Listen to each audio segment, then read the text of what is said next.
discussão. Eu vou falar sobre um tema que é o complemento, de alguma forma, disso que a Celina acabou de falar, que é um outro lado, um outro caminho pelo qual a ciência e as ideias têm efeito na sociedade, que é o relacionamento entre universidades e empresas. Mas antes de começar, eu vou começar do mais geral até chegar no meu mais específico ali do relacionamento entre a universidade com as empresas. Eu queria começar chamando a atenção para essas três dimensões de efeito da ciência na sociedade, que eu acho que tentam resumir o que seria, o que as pessoas, os contribuintes, o que uma população espera da ciência, certo? Então, eu acho que eles esperam essas três coisas, quer dizer, que tenha um efeito intelectual, quer dizer, que descubra coisas que outros não descobriram e que podem ou não ser aplicadas, certo? Então, nessa história do impacto intelectual, conta coisa como relatividade, equações de Maxwell, estrutura do DNA, coisa que as pessoas não estavam descobrindo ou entendendo para resolver um problema de alguém. Estavam descobrindo porque era para descobrir, certo? Depois tem o impacto social, que são aquelas ideias que melhoram a vida da sociedade, ou que ajudam a sociedade a entender problemas. Por exemplo, o caso que a Celina descreveu, para mim, entra nesse caso aí do impacto social, porque ninguém que participou disso vai ficar mais rico depois do que era antes, tá certo? Vai fazer bem para a sociedade entender um problema. E a terceira dimensão, que é do impacto econômico, quer dizer, são aquelas ideias que geram riqueza, empregos, etc. Em geral, a terceira dimensão domina a atenção dos políticos, da sociedade, porque é fácil de contar quantas empresas unicórnios foram criadas, mas é difícil de contar. Uma das referências que a Fernanda mostrou é uma dessas exóticas, que é quanto aumento do PIB acontece porque as pessoas vivem um ano a mais, tá certo? Só alguém do NBER faria uma conta dessa. Mas é difícil, tá certo? Mas as dimensões são essas três. Mas essas são três dimensões que eu acho importante a gente ter em mente, que é aquilo que se espera de um sistema de ciência e tecnologia. Isso é especialmente importante a gente realçar aqui no nosso país, porque tem organizações no Brasil que vão pegar uma coisa dessa com três dimensões e vão falar, todos os projetos de pesquisa têm que ter 30% de uma, 30% de outro, 40% do outro. Mas não é. Isso aí é o sistema de pesquisa que precisa entregar isso para a sociedade. Vai ter projeto e vai ter pessoas que só fazem do primeiro tipo, outros que fazem do segundo e do terceiro. Mas então, esse entendimento de que tem um sistema é fundamental. Então, isso daí é o que se esperaria da ciência. Eu vou falar aqui do terceiro, daquele do impacto econômico. Eu não quero dizer que os outros dois são menos importantes. É só que eu escolhi falar desse porque eu tenho um resultado que eu acho interessante para a gente entender melhor aqui no nosso país sobre relacionamento de universidade com empresa, inclusive porque é um dos fulcros de agressão às boas universidades brasileiras. Quer dizer, vivem atacando as universidades brasileiras, dizendo que elas não fazem o suficiente no relacionamento com as empresas. Então, é uma coisa que tem uma utilidade numa disputa política, numa situação. Então, colaboração entre a universidade e as empresas. Então, a primeira coisa que a gente tem que ter em mente é a seguinte, é que num sistema saudável de ciência e tecnologia, tem pelo menos três tipos de organizações. Tem universidade, tem empresa e tem instituto que é orientado a uma missão, que tem uma coisa para fazer. Por exemplo, no Brasil tem o INPE, que o assunto é observar a Terra, lançar satélite, entender o espaço, etc. Tem universidades, tem empresas, tem Embraer, tem Vale, tem pequena empresa, tem um monte de coisa. Então, esses três aí são lugares onde tem pesquisa. Isso é que eu quero insistir aqui. Não é, nenhum lugar do mundo conseguiu progredir tendo pesquisa em universidades e institutos e sem ter pesquisa dentro das empresas. Porque muitas vezes no debate brasileiro fica parecendo que é isso, que a universidade é o laboratório de pesquisa que a empresa devia ter, mas não tem. e eles apresentam um monte de razões, porque eles são coitados e não conseguem ter o laboratório, a economia, não sei o quê. Mas não é assim que funciona. Tem pesquisa na universidade, tem pesquisa na empresa e tem pesquisa em estudo de pesquisa e tem características diferentes nessa pesquisa. Como eu tento mostrar aí, na universidade tem muita pesquisa básica e fundamental, nas empresas muito desenvolvimento e um pouco de pesquisa aplicada, e em institutos de pesquisa uma distribuição melhor entre essas coisas todas aí. Isso aqui são 2 trechos que eu peguei de uma revista que está nos contando sobre colaboração entre universidades e empresas e como isso enfrenta obstáculos. E eu quero fazer o argumento que é em todo lugar que tem obstáculos, não é só aqui, porque cansa ouvir essa coisa, a história de que só no Brasil é que não sei o quê, tarará, tarará, tá certo? Porque tem umas coisas que são complicadas no mundo inteiro, no Brasil, nos Estados Unidos, na França, na Alemanha, assim por diante. Então, ali está contando, o artigo começa assim, aqueles que trabalham na intersecção entre pesquisa industrial e acadêmica já ouviram a história sobre a empresa de manufatura norte-americana que, depois de gastar inúmeras horas tentando negociar um acordo de colaboração em pesquisa com uma universidade, desistiu, jogou tudo para cima e foi levar o seu projeto para uma universidade fora dos Estados Unidos. Veja, eles não estão falando do Brasil, eles estão falando dos Estados Unidos aqui. Parece quando a gente senta na mesa lá da CNI, da MEI, que eles contam para nós, não dá para trabalhar com essas universidades, é muita burocracia, é difícil. Ou então quando tem os professores universitários resolvidos, falando, é muita burocracia, não consigo fazer o meu convênio. Em todo lugar tem essa complicação. E aí, na coluna da direita, está contando que a tensão persiste numa época em que as universidades precisam muito suplementar o financiamento federal, aí poderia estar falando do Brasil, tá certo? Que ficou flat, não cresceu nos últimos anos. Aí, no final da coluna, conta que, como fração do total de financiamento de pesquisa nas universidades, o apoio que vem da indústria caiu do seu pico de 7% em 1999 para 5% em 2006. Então, aí tem duas porcentagens que precisa levar em conta. Nas universidades americanas, o financiamento à pesquisa que vem de contrato com a empresa nunca foi maior que 7% do dinheiro todo que essas universidades usam para fazer pesquisa. É outra mitologia que tem no nosso país de que as universidades vão pegar o dinheiro das empresas e vão substituir o dinheiro do governo. Então, onde é que saiu essa matéria aí que conta desses 7%? Essa daí veio da revista Physics Today, uma revista da American Physics Society, uma matéria chamada University and Industry Find Roadblocks in R&D Partnering. Podia publicar na revista da Sociedade Brasileira de Física com as mesmas palavras, tá certo? Porque o problema é igual, porque a dificuldade e a natureza da interação é semelhante em vários lugares. Bom, então, se você pega daqueles 7% ou 5% que eu falei antes, quer dizer, quanto do dinheiro que a universidade usa em pesquisa vem de contrato com a empresa? Nessa figura aí, eu mostro para as 22 universidades americanas que mais dinheiro contratam com a empresa. Então, começa ali embaixo com Duke, 21%, 22%, Ohio State, 17%. Essas duas são grandes porque tem muito ensaio clínico. Então, tem muita coisa de indústria farmacêutica para testar remédio. Não é verdadeiramente pesquisa, tá certo? É testar o remédio ali, os pacientes, etc. Mas daí cai rápido e chega logo naquela faixa de entre 5% e 10%, e a barrinha azul mostra a média para o caso dos Estados Unidos. Bom, agora eu vou fazer o seguinte, vou começar a entrar com a medida que a gente está tentando fazer. Eu consegui medir para 3 universidades no Brasil quanto é esse percentual, tá certo? E quando eu meço para 3 universidades no Brasil, lembrem que aqui nós estamos falando das 20 universidades americanas que mais contratam, não é 20 ao acaso, assim, as 20 principais.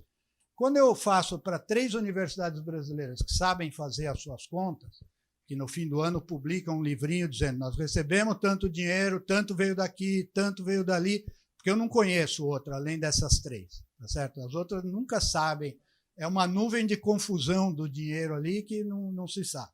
Mas nessas 3, olha lá, eu coloco a USP no 5%, a Unesp no 6%, a Unicamp no 7%. Portanto, as 3 fazendo parte das 22 universidades que tem nos Estados Unidos que mais dinheiro contratam com a empresa.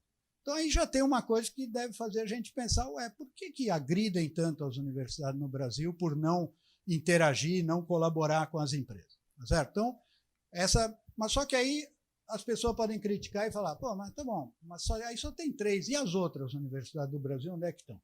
É difícil de medir. Tá certo? Então, eu fui procurar um jeito de fazer uma medida mais abrangente sobre isso aí. E o que foi que eu fui encontrar?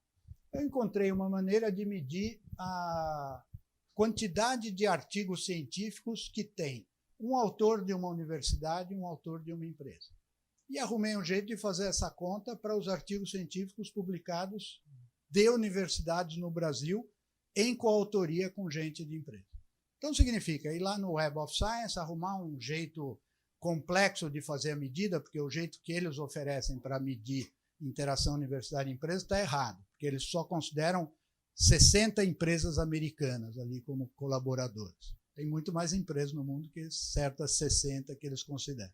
Então, eu arrumei um jeito de fazer isso de um jeito abrangente e o resultado que eu encontrei foi essa figura que está aí. Desde 1980 até 2016, artigos científicos que têm um autor em alguma universidade no Brasil, portanto, eu estou estudando todas as universidades do Brasil, tá certo? E em alguma empresa em algum lugar do mundo, porque colaborar com a empresa em algum lugar, tá certo? Bom, esse gráfico aí, quem olhar para ele, vai pensar, puxa, parece uma exponencial, tá certo? Bom, como é que um pesquisador testa se uma coisa é exponencial? Fazendo aquilo que a gente aprende no laboratório de Física 1, tá certo? Tira o logaritmo do eixo vertical, tá certo? E vê se dá uma reta. É o que dá ali naquele quadradinho, dá uma reta. Então, aí você vê a inclinação da reta, vai dizer para você quanto está crescendo. Esse número de artigos em coautoria tem crescido a 14% por ano desde 1980. Ó, é difícil achar uma outra coisa boa no Brasil que cresça a 14% por ano desde 1980. Vocês vão convir comigo, tá certo? Então, isso aí está mostrando que não faz sentido atacar e agredir as universidades brasileiras por não interagirem com as empresas. Veja, ao dizer isso, eu não estou querendo dizer que a gente não deve desejar, esperar, buscar mecanismos, melhorar a situação para ter mais interação. Mas são duas coisas diferentes. Uma coisa é ter mais de uma coisa, outra coisa é dizer não tem nada. Você pode pensar nisso como sobre andar de bicicleta. Quando você não sabe andar, é super difícil começar a andar. Quando você sabe andar de bicicleta, você anda mais rápido quando você quer andar mais rápido. Então, nós estamos falando em colaboração universidade com empresa de uma coisa que as universidades no Brasil, ou pelo menos as principais universidades, já sabem fazer bem. Eu vou mostrar para vocês por que eu digo dessa forma tão afirmativa. Mas antes eu vou ilustrar para vocês. O que é um artigo que tem coautoria de universidade com a empresa? Eu peguei um caso que eu achei especialmente divertido. O assunto aqui é assim. Esse jovem chamado Paulo Gurgel Pinheiro, ele estudou no Ceará e foi fazer pós-graduação na Unicamp. E a tese de mestrado dele era intitulada Localização Multirobô Cooperativa com Planejamento. Caso típico de pesquisa inútil, tá certo? Daquela que, para que serve um troço desse? Certo? Instituto de Computação da Unicamp. Ele, insistindo na inutilidade, foi para a tese de doutorado. Planning for Mobile Robot Localization using Architectural Design Features on a Hierarchical POMDP Approach. Nada, tá certo? Bom, é aquele tipo de pesquisa que você junta um monte de político, um monte de gente da CNI numa sala, eles falam, está aí a demonstração que só fazem pesquisa inútil. Ninguém consegue entender o título. Mas é o contrário. Os pesquisadores põem palavra complicada no título justamente porque eles estão pesquisando coisa nova, que as palavras normais não descrevem bem. Tá certo? Bom, esse jovem, aí eu pus uma figura de uma página, até para vocês verem essa equação. Alguém aqui da sala que me explique como é que o teorema de Euler tem a ver com a localização dos multirobôs, eu ficaria agradecido, tá certo? Mas esse é o assunto da tese do jovem Paulo Gurgel Pinheiro. Acontece que o jovem Paulo Gurgel Pinheiro percebeu que o teorema de Euler e a localização multirobô ensinavam para ele coisas que ele podia usar para fazer esse artigo chamado Anticipative Shared Control of Robotic Wheelchairs Used by People with Disabilities. Começou a ficar útil, tá certo? Porque ele percebeu, bom, eu entendo esse negócio de robô, de onde eles estão, de como é que controla, tarará, e eu consigo pensar, bom, a cadeira de rodas motorizada é uma espécie de um robô. Então agora eu consigo usar minhas coisas. Bom, aí ele foi mais para frente e fez esse artigo chamado The Wheelie, a Facial Expression Controlled Wheelchair Using 3D Technology. O que ele fez? Uma cadeira de rodas motorizada que é controlada pela expressão facial da pessoa que está sentada na cadeira. Esse artigo vocês vão ver ali entre os autores. O endereço dos autores, Universidade Estadual de Campinas e Rubox, que é a empresa que ele abriu entre a tese de mestrado e isso aqui. Tá certo? Bom, esse jovem fez isso, pegou 5 financiamentos da FAPESP para fazer a empresa dele, tá certo? Registrou 3 patentes com a ideia, aquela que a gente, há um slide atrás, estava achando que era pesquisa inútil, tá certo? E agora ele tem um escritório em Beijing, tem um escritório nos Estados Unidos, foi uma grande sensação da feira de equipamentos de informática de 2 anos faz, investido pela Intel. Olha só esse cara, a ideia que ele tem depois que ele entende o teorema de Euler, o que mais que ele fez? Ele precisava testar a cadeira de rodas dele, porque o que ele fez foi o seguinte, ele não faz uma cadeira de rodas, ele faz um kit. E o kit dele, diz ele no site, você pode pôr em 7 minutos em qualquer cadeira de roda motorizada do mundo. Tá? Então é um kit, você pendura lá, põe o telefone celular na frente e grava lá, piscar para a direita, vira à direita, piscar para a esquerda e assim por diante. Ele precisava testar essa coisa. O que ele fez? Ele pensou, onde é que tem muita gente que usa cadeira de roda motorizada? E ele chegou à seguinte conclusão, onde tem muita gente que usa cadeira de roda motorizada é na Veterans Administration dos Estados Unidos. Porque lá tem muito soldado que foi na guerra, ficou aleijado e está na cadeira motorizada. Ele pediu para a Veterans Administration o seguinte, eu posso mandar grátis um kit para eles testarem para mim e me mandarem, se eles quiserem, no fim do mês, um questionário respondido contando se a cadeira de roda funcionou bem ou mal? Ah, pode mandar, nós te damos uma lista aqui. Aí ele mandou para os caras e com isso ele aperfeiçoou a cadeira de roda. Não foi o governo que mandou ele fazer isso. Tá certo? Não foi a Unicamp que mandou ele fazer isso, foi ele que teve essa ideia. Não é aquela coisa da mão do governo que vai pegar o empresário e fazer ele dar certo.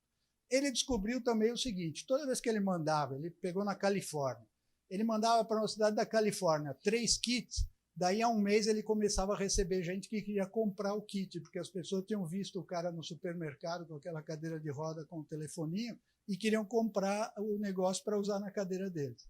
Tá certo? Então, esse é o exemplo de artigo em coautoria entre universidade e empresa. Bom, eu vou terminar passando rapidamente para dizer para você o seguinte.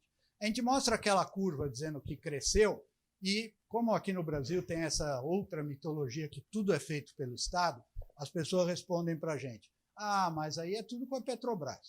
Então, esse outro gráfico é para mostrar que não é. Tá?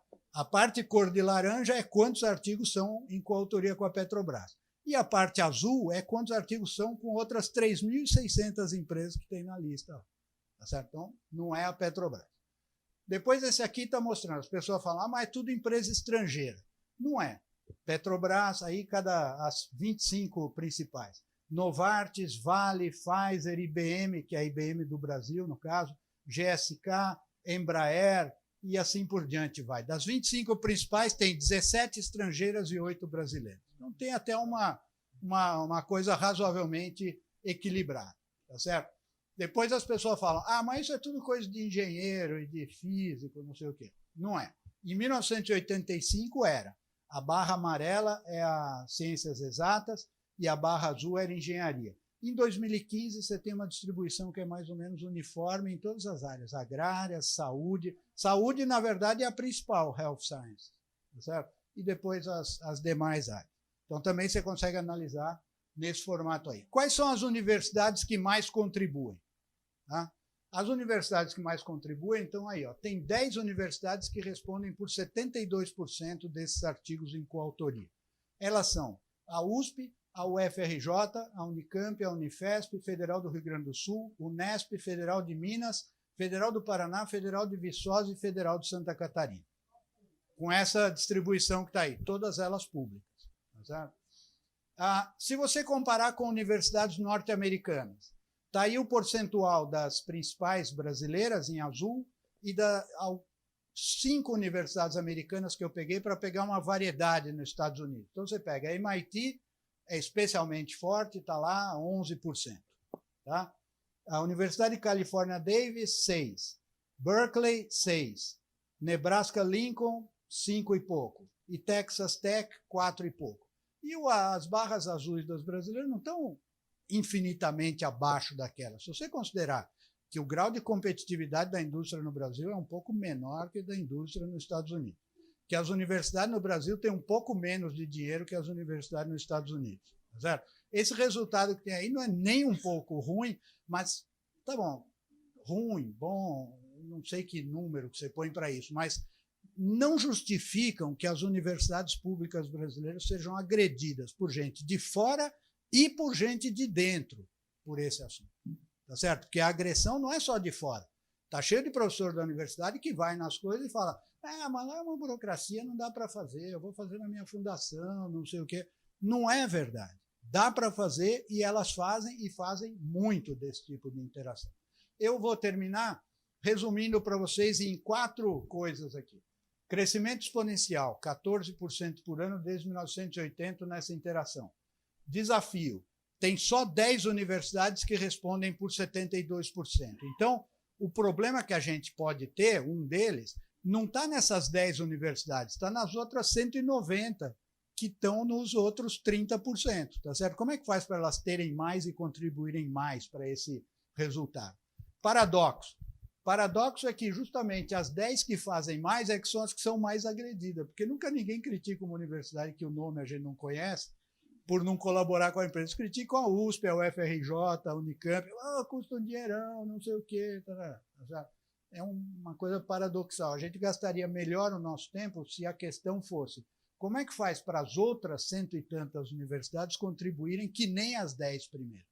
Vão aprender o que elas fizeram, em vez de criticar e dizer que nada ali funciona. E a ameaça? A ameaça é que tem um pouco de ajuda do governo nisso, porque o governo tem, em todos os países, programa de subsídio onde o governo financia para a empresa contratar pesquisa com a universidade, ou facilita que isso aconteça. E no Brasil tem uma queda brutal disso, como eu mostro nessa figura, que é a última coisa que eu quero mostrar. A linha vermelha é a FINEP. A FINEP já aplicou 700 milhões em recurso não reembolsável para favorecer a interação entre universidade e empresa, no ano 2007. Agora está abaixo de 50 milhões. A linha amarela é o BNDES naquele programa que eles chamavam de Funtech. A linha azul é a FAPESP, embora o dado aí seja para o Brasil inteiro, eu pus o dado da FAPESP que eu tenho ali. E a linha verdinha embaixo, a menor de todas, é a Embrapi, que por ano talvez ponha 40 milhões, alguma coisa assim. Mas você vê, um negócio que tinha 700 milhões, baixar para uma soma de 200 milhões, algum efeito vai ter no futuro. Tá certo? Não, corrigido por IPCA, corrigido pela inflação pelo IPCA. Então, olha, eu termino realçando para vocês. Tem muita interação entre universidade e empresa no Brasil. Precisa parar com esse negócio de agredir as universidades de dentro e de fora sobre esse assunto. O que não quer dizer não querer que faça mais dessa coisa. Mas a gente quer que faça mais isso, quer que faça mais pesquisa fundamental de impacto mundial, quer que faça mais pesquisa que ajude a sociedade. Tá bom, tudo isso aí nós não queremos, mas não precisa agredir as universidades do jeito que elas têm sido agredidas. Muito obrigado.